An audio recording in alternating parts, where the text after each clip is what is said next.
So this is a bolt. It's like shit wrapped in polenta with an egg on top and cottage cheese. This is like cabbage, sour cabbage. This is sausage, sour cream.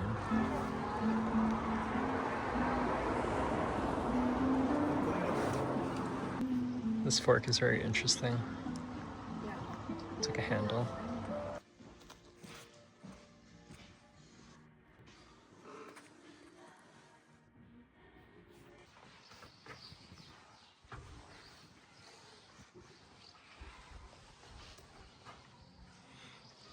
Key lesson is that if you want to do some sort of embodied or athletic activity, you should plan for it before you get to a place. Otherwise, it might be too late and you're just wasting your time. I think this grave is really interesting because you can see how I feel like they did these inscribings together. Like all of these inscribings were like kind of like done at relatively the same time.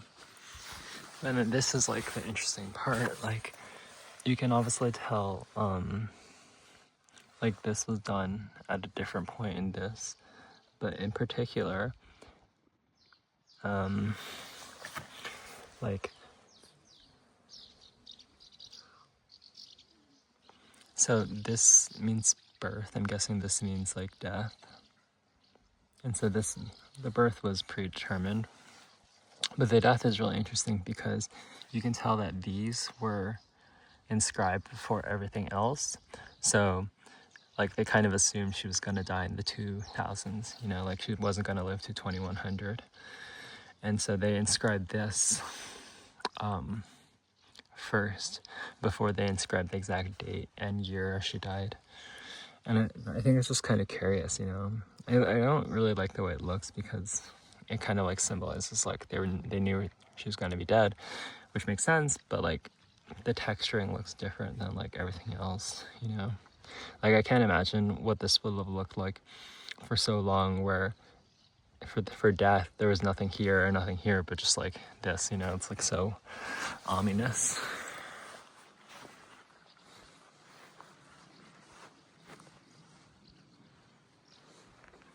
The texture of all this, like this mural looks different from some of the other ones. It looks a lot more shaded. I mean, what's the word? Like, it looks a lot more faded, but in a way where everything looks a lot more flat, you know? The colors are a lot more brownish, I would say. Like, what are all these hills for, you know? And like this is, I don't know, it just looks different from the other type of church murals that I've seen. Yeah, like this is, I don't know. And then you see like people trying to carve their names into it. That's not cool.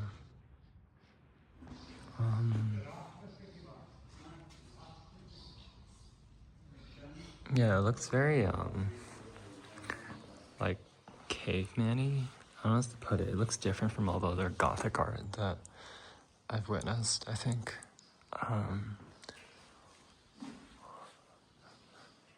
Like, you still see, like, you know, the flat clay-like shapes and, you know, the halos and stuff, but the landscapes look distinctively different. I don't know why. Maybe they built drew the landscapes a lot longer before they drew the other stuff. Who knows?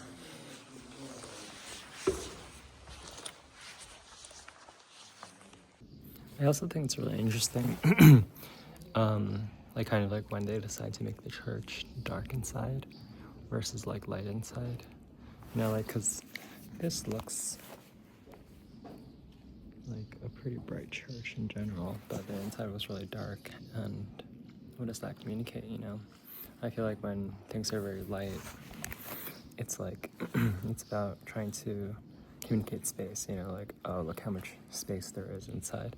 And that communicates a sense of awe, you know, but like when it's dark, it's like, it drives more of an interior focus. You know, you think about your insides as opposed to like the space around you, you know, and I don't know, I think I like churches more that kind of compel you to think about yourself as opposed to just like admire the space around you, you know, like I think the paintings are cool and all, but like I don't know if that should be the focus. It's supposed to be like about your relationship with God, you know, not just like witnessing, like it's not just like aesthetic consumption, you know.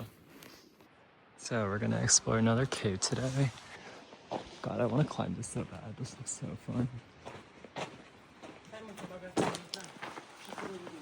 Like, what is the human appeal about seeing a bunch of, you know, like a cliff and just like wanting to climb it?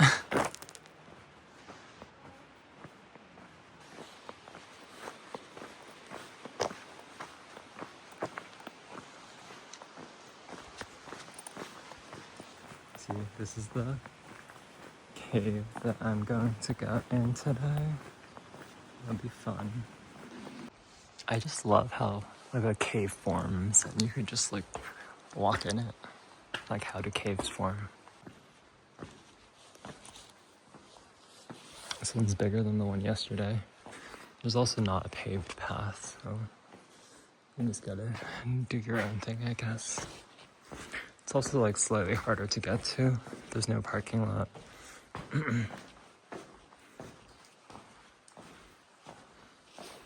See, this is wet again, so something is dripping from above. Probably that drips down.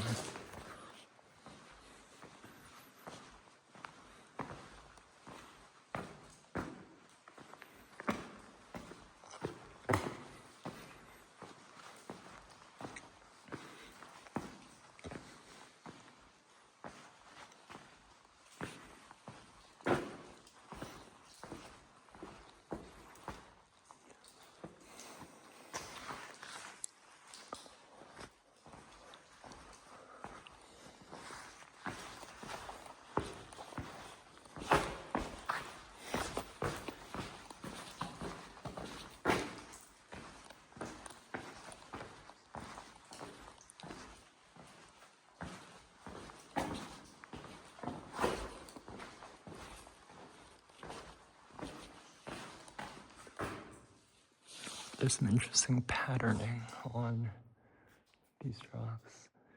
They look kind of runic, you know, like someone inscribed them, even though I know they didn't.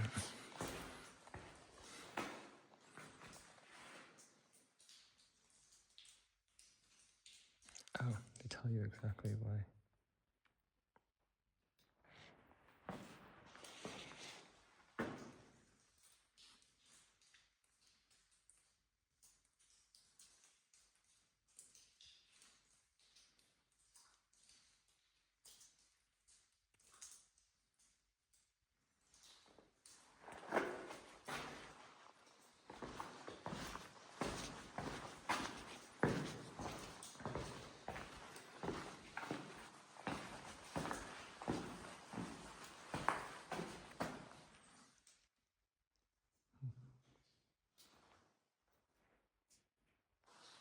Wait, what?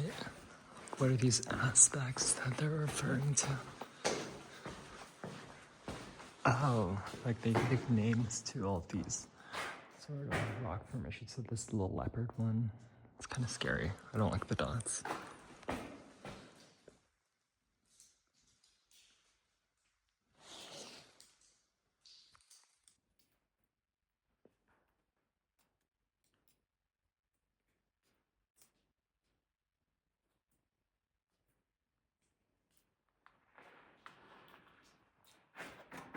So the water is rich in particular like metal or mineral, and it deposits it on top, and that creates the patterning. So what does the vulture one look like? Is this the vulture one? So this must be the fish one. Are these the vulture ones again? Who knows? I think the leopard one is the most distinct one. God, caves are just so cool. I just want to walk in all the caves.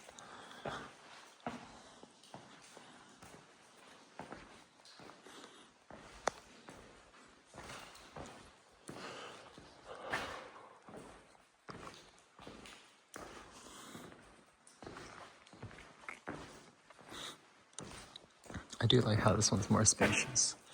The other one was making me feel claustrophobic.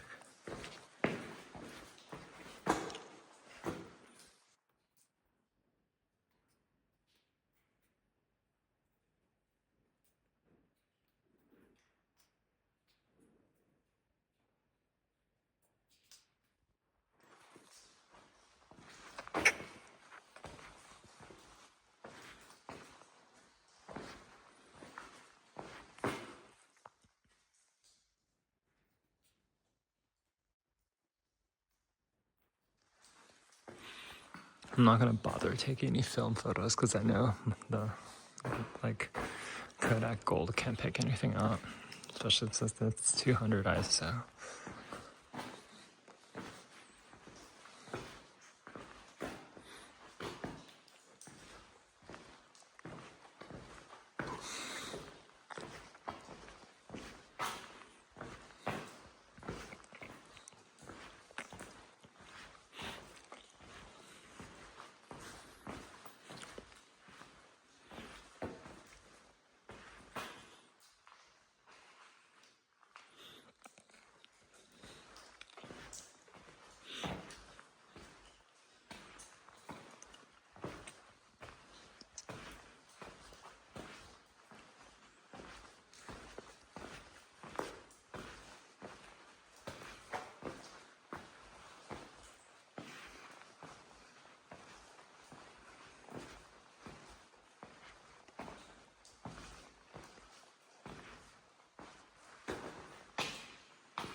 Oh, this explains how they're able to connect. It's so interesting. The stalactites and the stalagmites.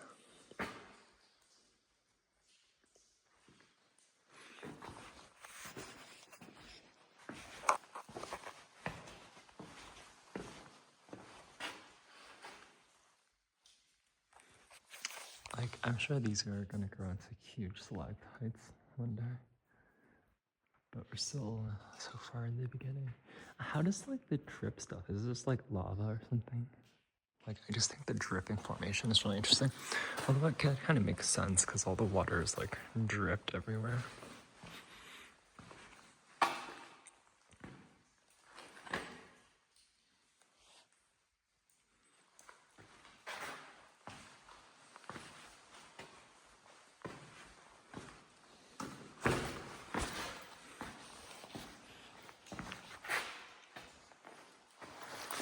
This is like hardened clay.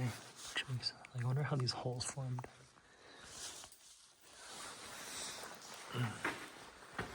Yeah, it definitely was clay at one point. It's really interesting because I remember when I went to Dark Cave and falling off, like the cave, like the clay was still really muddy, you know? And I guess this is what happens when the clay stops being muddy and turns into something solid.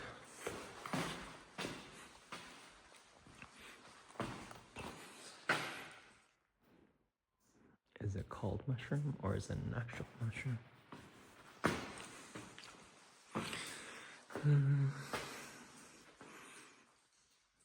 Yeah, that's definitely not a mushroom. It's a waterfall. Interesting.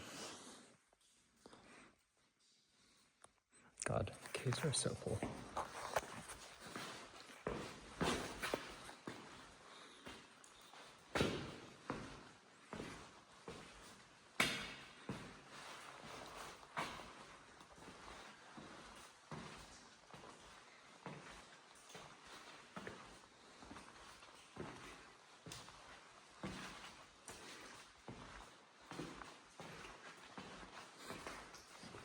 Now imagine cave exploring, except underwater.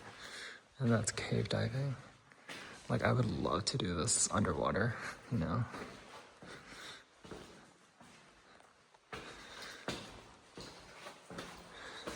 If it weren't so dangerous.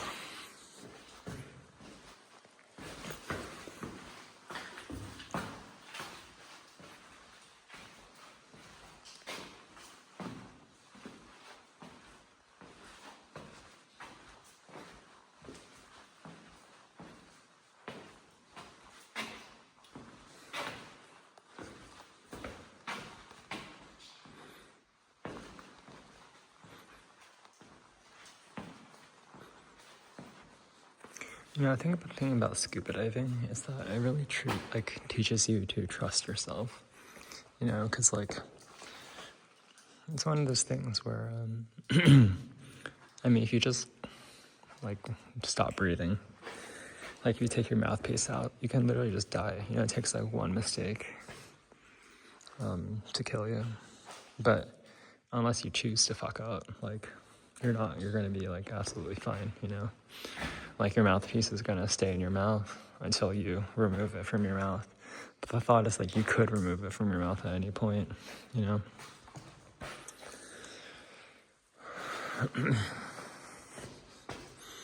So it's like, there's like an element of exploration and like, yeah, you're looking at turtles and stuff like that, and it's like cool.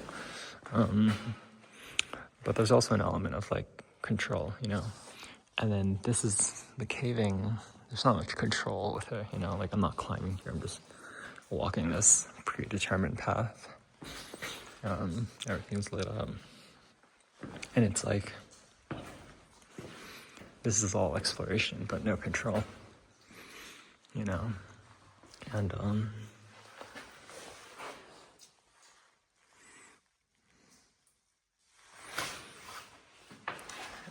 I feel like being able to mix this would be so cool. You know, I feel like I want to go on cave diving like at least once in my life, but like I don't want to like fuck up and die, you know? It's like one of those things where it's like some people are like, yeah, let's do heroin once in their life, and then they like become addicts, you know? It's like, I don't want that. Like,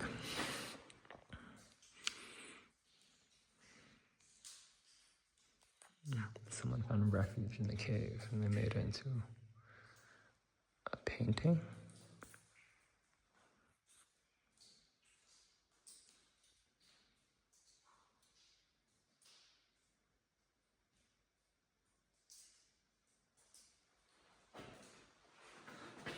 Like, imagine if this was filled with water and you're just diving through it. That'd be so cool. You know, I think I'm gonna watch some more underwater cave videos when I get home. It's like so cool. Sometimes I wish I didn't have so much to live for so I could be more comfortable dying, but alas.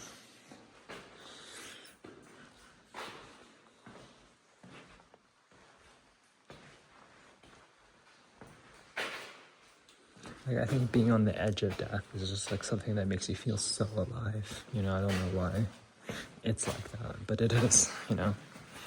I just know that if I ever go cave diving, it's gonna like make me feel so alive. But that's like the danger of it, because it just makes the rest of your life feel kind of not as interesting, you know? Ooh, some kind of shrine here.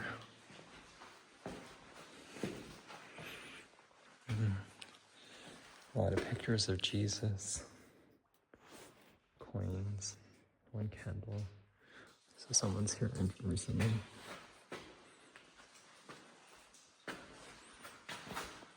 I wonder what's in here.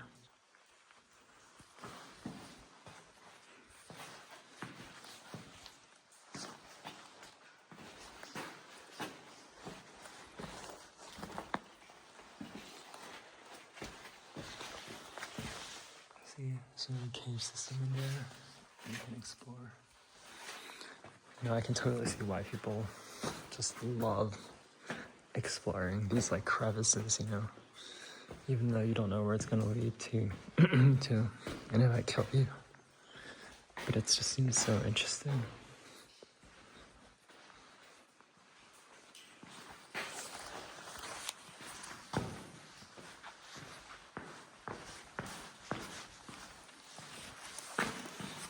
So you had to close this off because you could very plausibly just go in there, and who knows what's in there.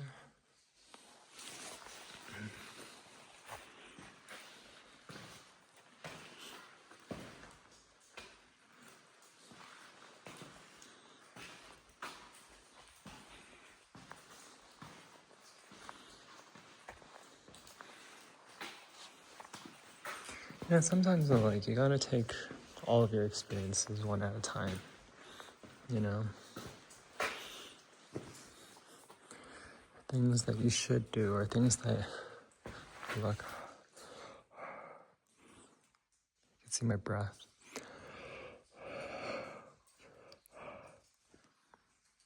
Interesting. Yeah, things that you should do are just things that you should do. But like, you don't need to do them now. The things that you want to do now are the things that you want to do now.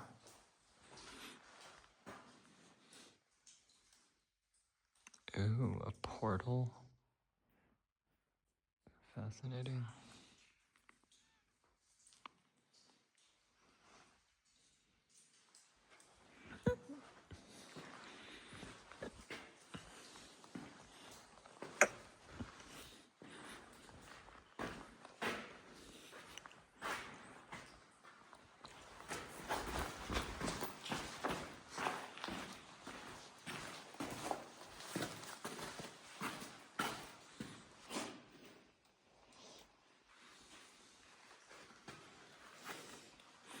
I think caves are like the first thing in which they make like rock feel really alive, you know? Like I feel like rocks feel pretty stationary, you know, static most of the time. But then when you go to a cave, the rocks feel liquidy, you know, like you can tell that they were the product of mineral deposits from flowing water, you know? And then like shit forms. Like I wonder if like these pillars, like was that just like a giant stalactite at some point? Like probably, right? And so like some of these things, like, yeah, like rocks, you don't typically think of them as something that's moving. And our lives are so short that like you can't really comprehend the idea of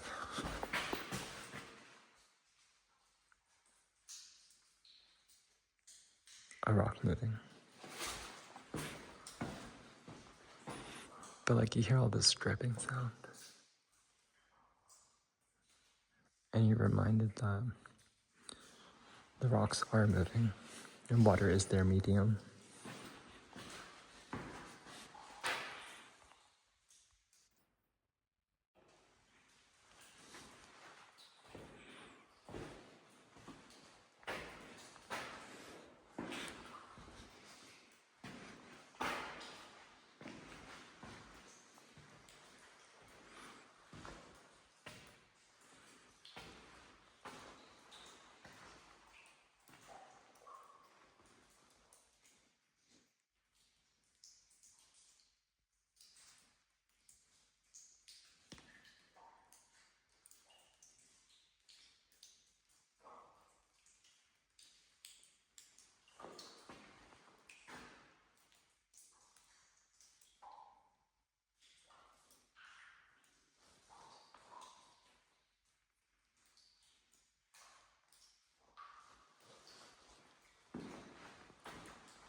You know, if you really think about it, the recommendation of the algorithm that you consume is your consciousness.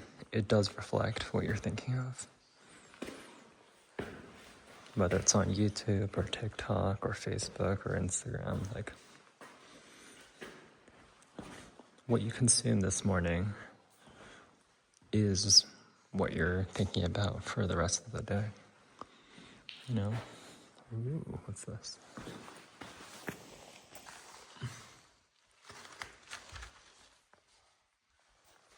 Interesting.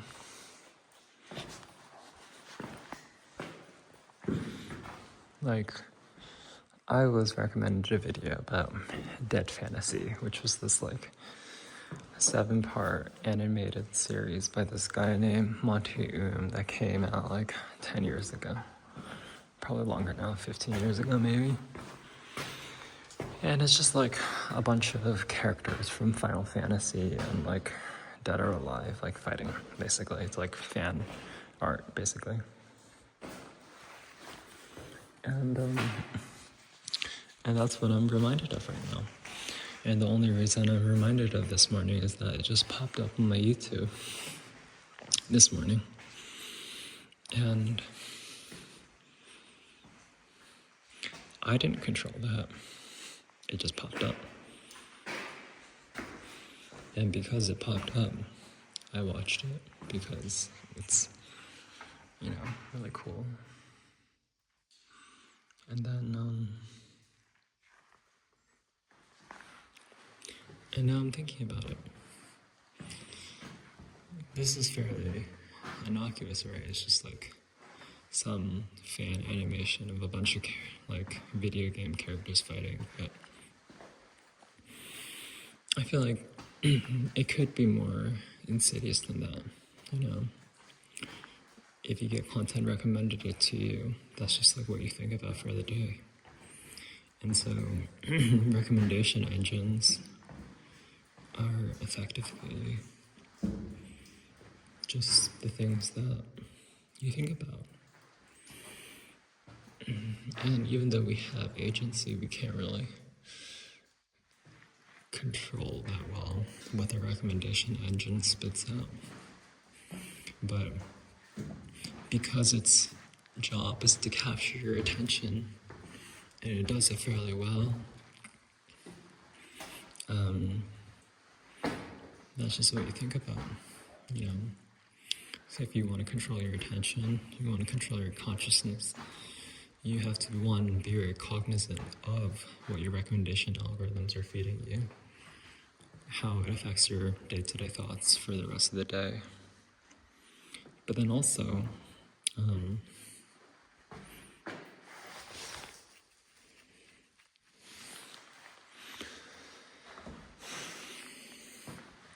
just be more cognizant of like which recommendation algorithms you subscribe to. Oh, that's really interesting. This one broke. This one looks very moldy, but it's actually just calcium deposits.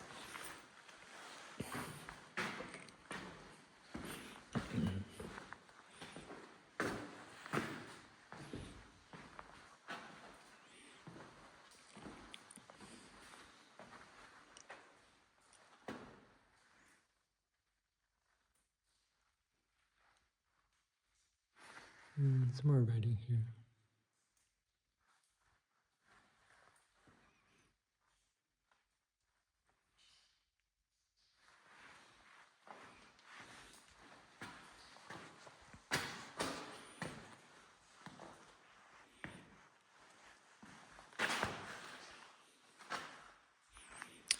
I don't really know how fast to walk through these things. It's just me in the cave. There's no one else here. I could do it all to myself. I could spend a long time here, but like, I also need to get back to Bucharest. I need to book my flight to Italy.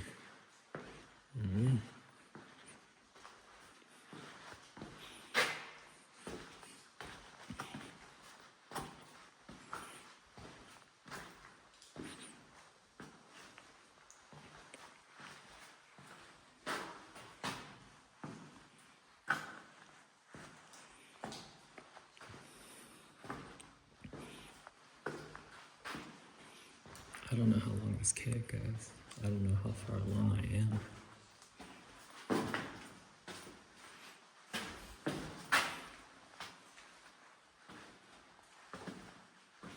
Oh, it's getting narrow. I might have to crouch.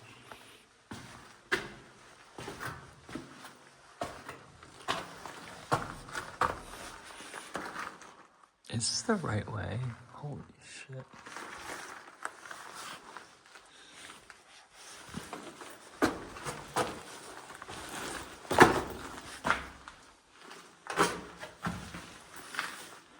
Okay, this is insane. Like, how the fuck do I get over there?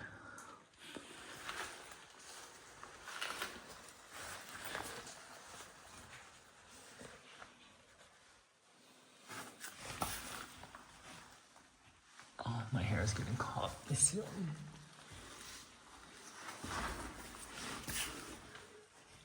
Okay, are you sure this is the right way? This is fucking insane.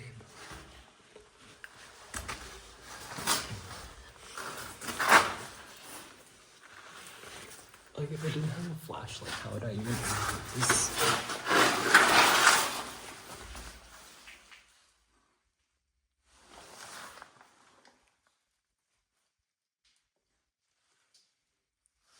Oh, there's the arrow. You're actually not meant to go this way. Nice. Ah.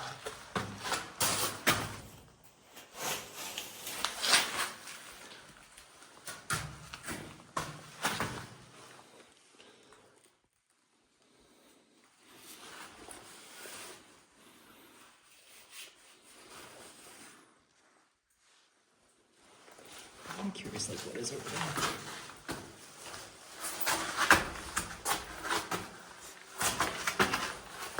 Does it open up to something else?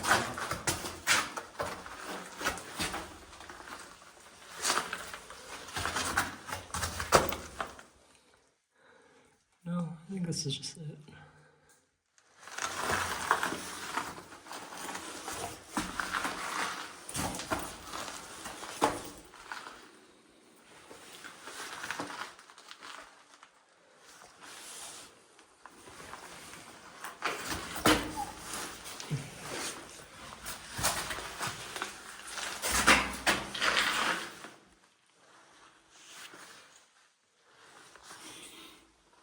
Yeah, I'm kind of claustrophobic, so I don't actually like crawling in crevices, especially alone, you know. If I was with other people, I might consider it, but not right now.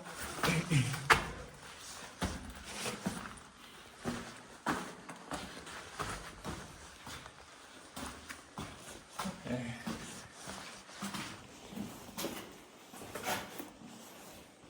I wonder what this is. Does this say end? Maybe. Okay, I guess it's time to walk back. Oh, my hand smells like, I don't know, it's like silicone clay, I feel like.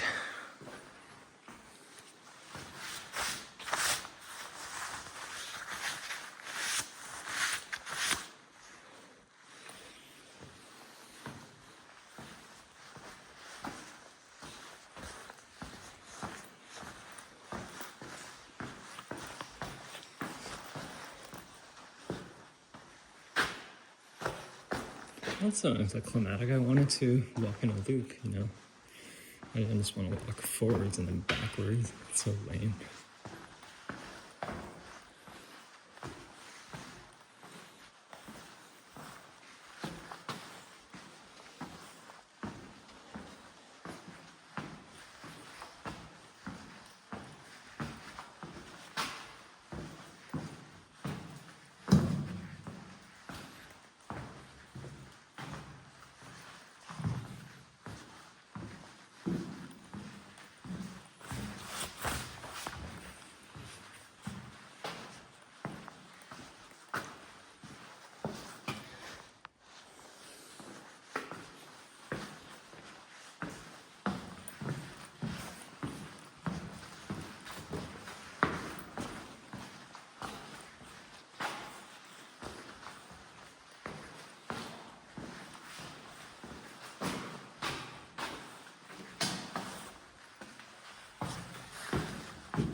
the interesting part about these is that I feel like they just set them once and they just never repair them.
I don't know what the significance of this is. Do people just carry,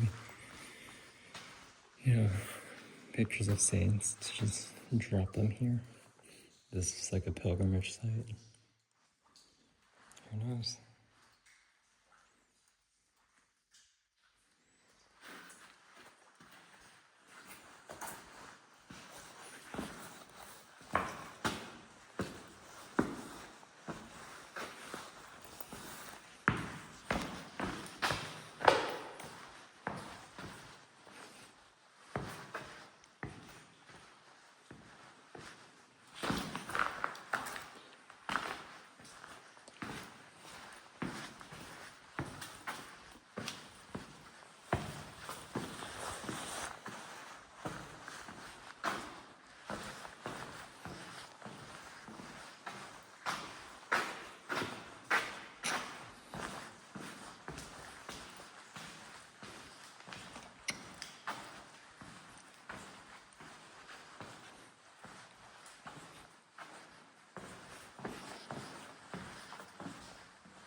Alright, well, I think that's most of it.